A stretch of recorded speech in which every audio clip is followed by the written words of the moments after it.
Alright, not wasting any more time, we are going to go straight to game 3.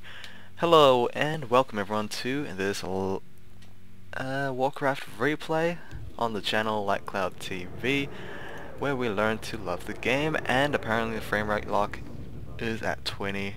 Hold on a bit, need to fix this. I have no idea why that happens, especially since I just restart recording like 2 seconds afterwards. Like 20 frame rate lock, I hate that. It's like a waste of like 2 or 3 seconds. Either way, we have a undead versus human matchup. If you didn't know, this is game 3. The series is tied up 1-1, and yeah, that's pretty much it.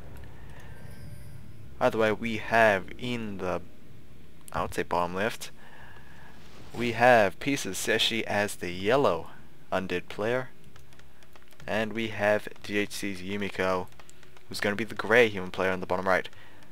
Yumiko playing with the colors, but I like its pink. No, I really didn't. Very interesting. Yumiko is going to go for a Mountain King again.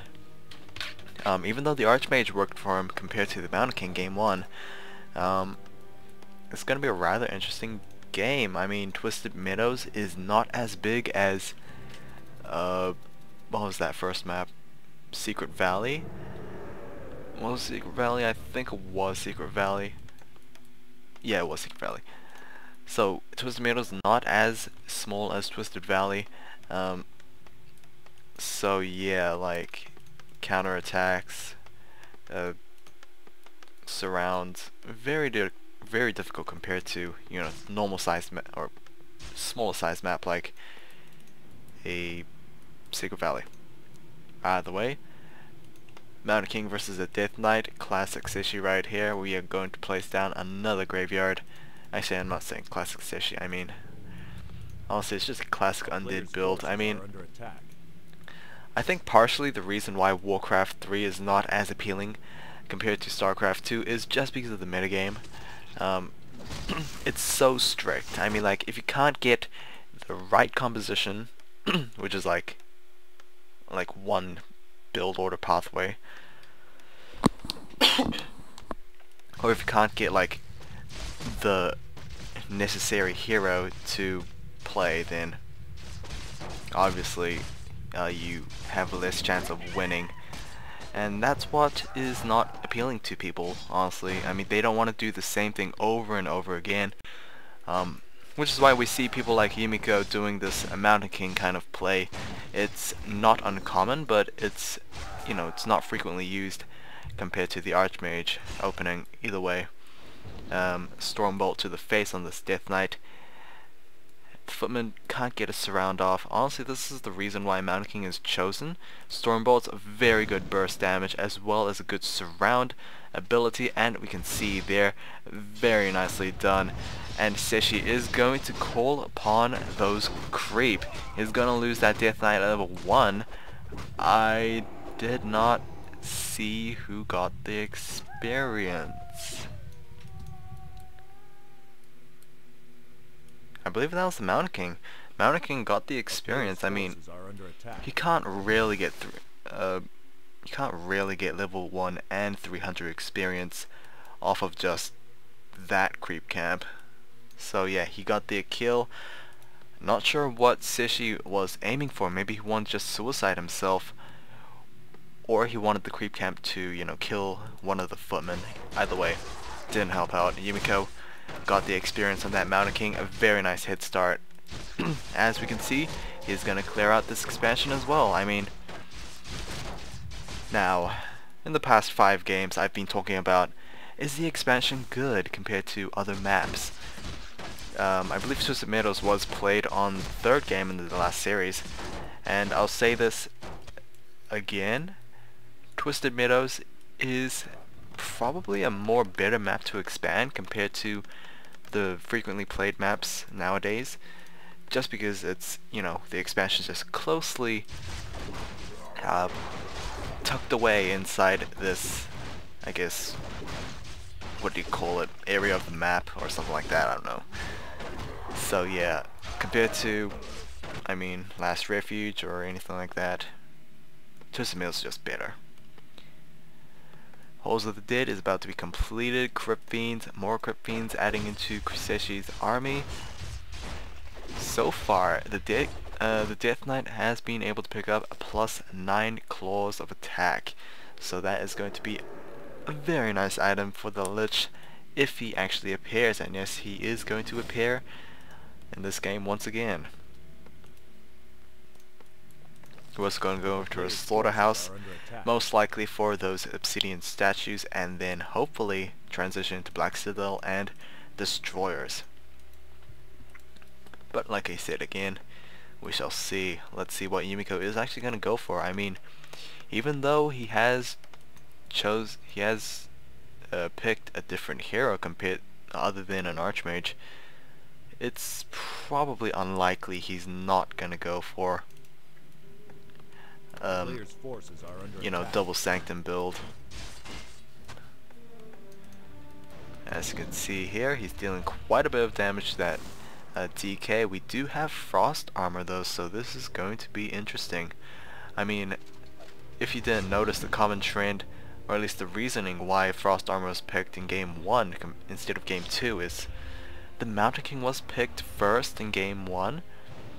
So that might be the reason, maybe just to slow that Mountain King. But the Mountain King doesn't care, he just, you know, used all his mana up and then TP'd out of there. Lich does have that claws of attack in his inventory. DK does have level 2, so he is emitting that unholy aura. Troll Warlord also have that true shot aura, so he's gonna provide 10% additional damage for those range units. And don't know, it's pretty much nothing I can comment on.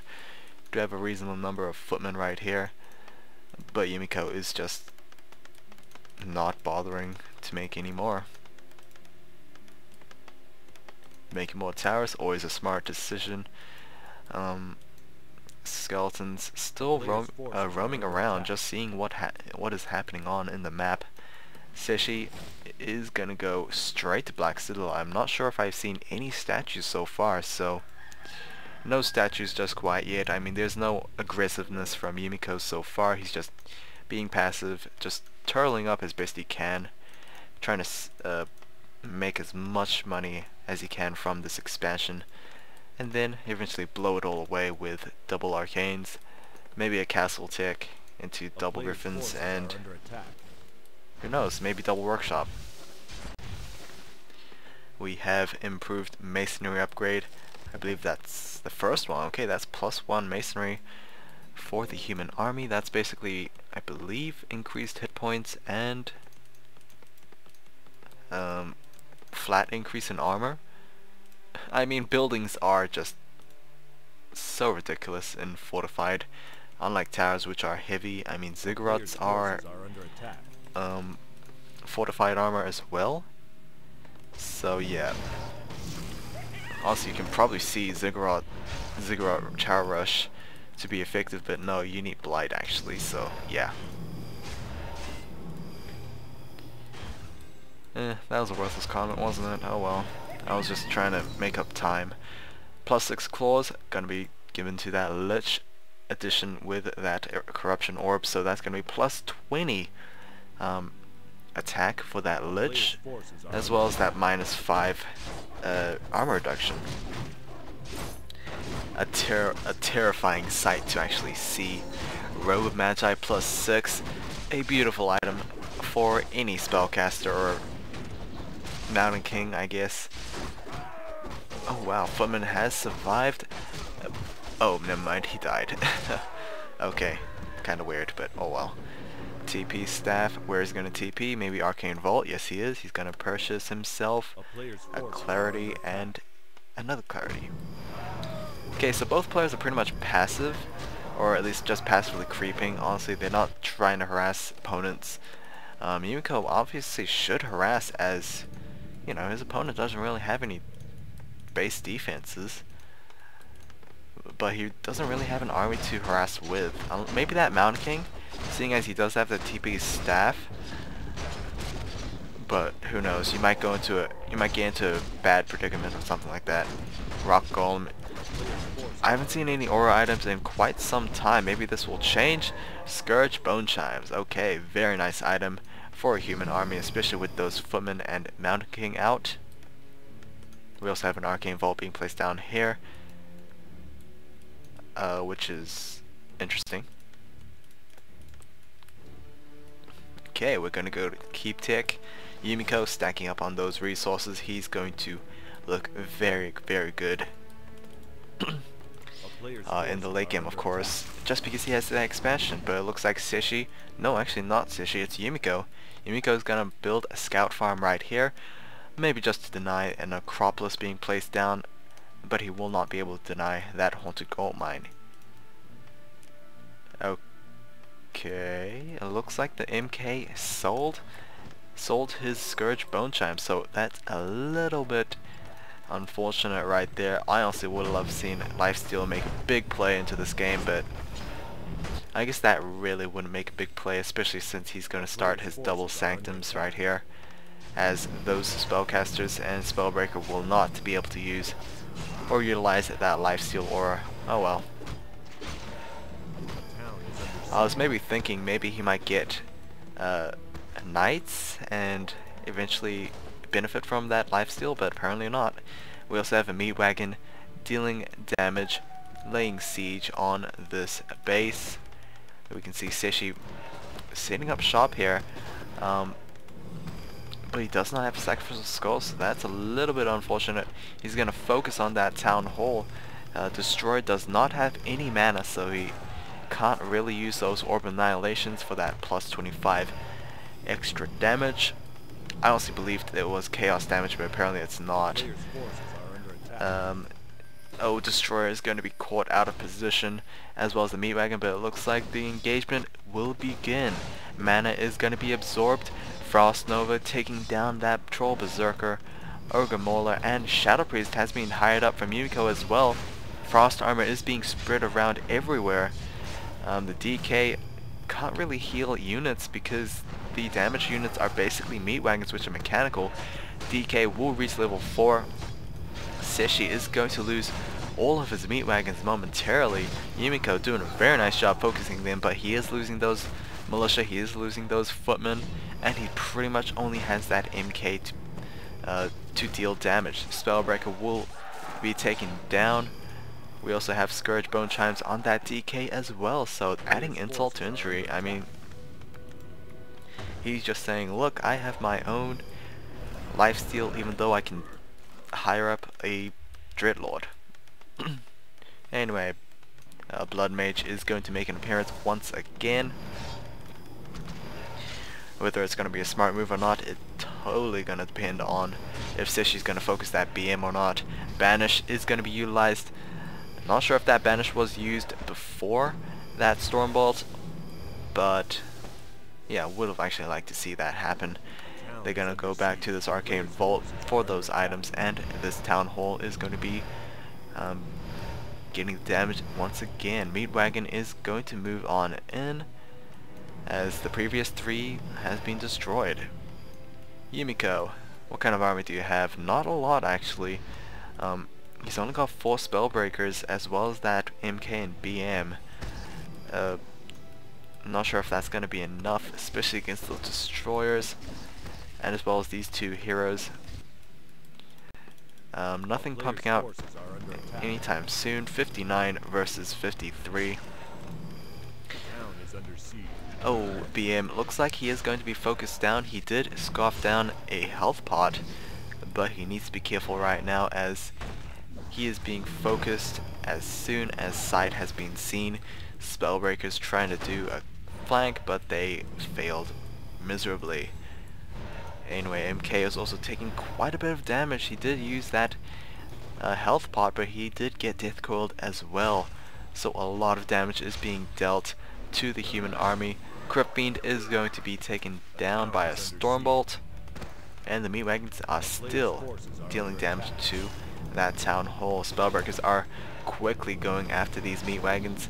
Unfortunately, Destroyers can't attack the Spellbreakers as they are spell immune. And yeah, that's pretty much that. MK is also going to use a TP staff. Very, very closely timed right there. But how is he going to regenerate all that health back? Priest soon gonna lose that mana as well. We're gonna have a healing scroll being used, and abominations are added into the mix, just showing how well CZE can play off one base. So yeah, unfortunately it's going to be a little bit hard for Yumiko to fend this off. Maybe he should go for a counterattack, or what he's doing right now, trying to intercept reinforcements. Don't know what the Acolyte was for, but no one really cares, as even more units are being pumped over here. Destroyers trying to do as much as they can, exploiting the fact that there's pretty much no anti-air for the human army. I'm still surprised we're not seeing a workshop being placed down. Obviously that needs a blacksmith, but workshop probably would be invaluable, or at least crucial in this kind of conflict. Oh man, so much gold is being wasted on those healing scrolls, and then they're just gonna be denied off these destroyers. I mean, it's just so discouraging. Not sure what Yumiko is doing though. He is dancing back and forth with those units. Did lose a priest in the process. CZE's not really going anywhere with the siege, as the peasants just keep on repairing. Also, he could just move on in with those abominations. DK can easily just heal them back up, as well as those A-bombs to just, you know, lifesteal. I mean, isn't that what Scourge Bone Chimes are for? Anyway, another abomination is going to be intercepted. Man, there's a lot of spellbreakers. Not sure if that's a smart decision. I mean, sure, they can't be attacked by destroyers, but they can't really attack destroyers either. So yeah. Oh, looks like these spellbreakers looking to be taken down by CZE. This might just be the needed delay that Yumiko needs, possibly to build up a better army, but man, I don't know.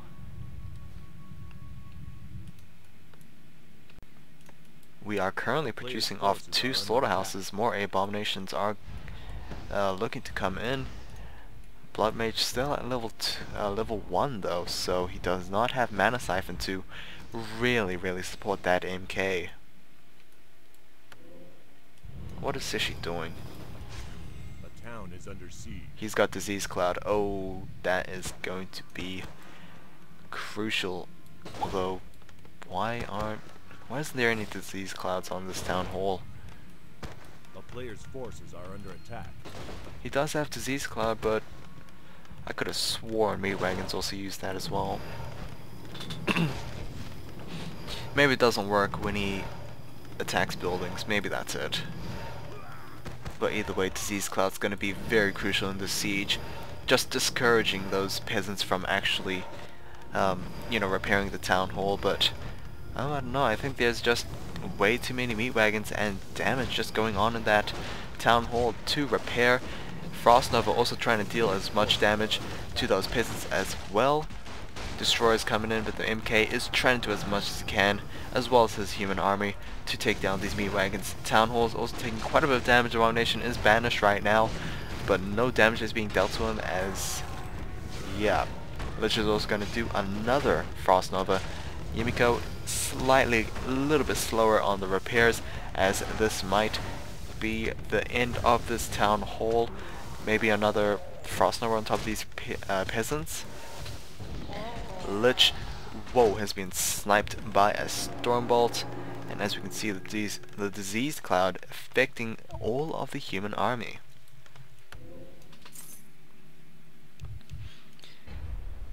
Oh? Really? CZE is going to give the GG. He did lose that Lich, but honestly I think he was doing fairly well. Okay, that might have just been me, but I honestly thought he was doing fairly well. Oh. Well, that was weird. Anyway, that is going to be game. The series is given off to Yumiko, the ultimate ZOTAC player, in my opinion. Hope you guys enjoyed this replay. I will see you guys again tomorrow. See ya.